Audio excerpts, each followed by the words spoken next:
John Lewis is right.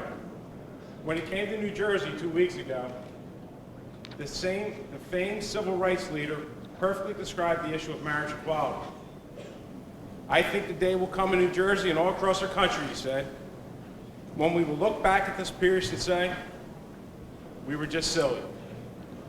But it's not the heartfelt testimonies of those who were promised the civil unions that have failed or silly, nor the tears of those who want to be treated as equals. Not even the over-the-top dramatics by politicians or the name-calling. What is silly is that we actually have to debate something as elementary as equal protection under the law for all residents.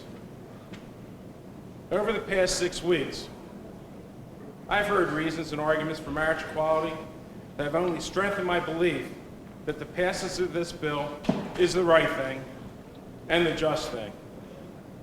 I've heard from the couples who've been failed by civil unions' false promise of equality, and from the legal community that recognizes the holes in our current law cannot be fixed. It's time for us to own up to a fact. Civil unions are a failed experiment.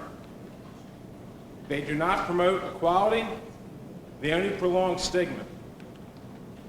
There's only one solution: marriage, in word and in deed, for all.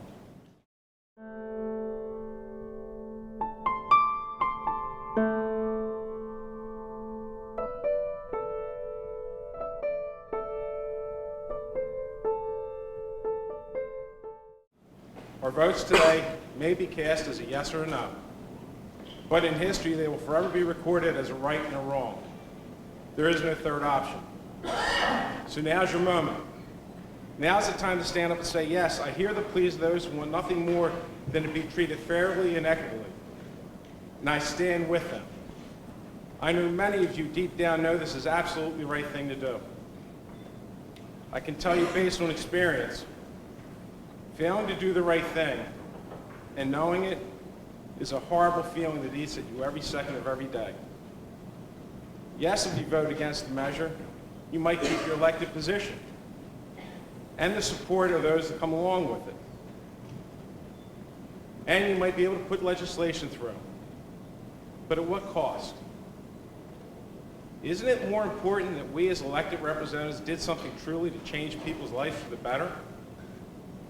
And honestly, I'm not talking about tax policy or paving roads or ribbon cuttings. I'm talking about real, true change in the way we treat each other as human beings. The kind of change that will ripple across this nation and that go throughout the ages. John Lewis is right. If two men want to fall in love and get married, or two women, it's their business, he said. It's not the role of federal government or the state government to intervene. It's a question of human dignity and a question of human rights. Please, do the right thing and support this bill. Thank you, Madam President.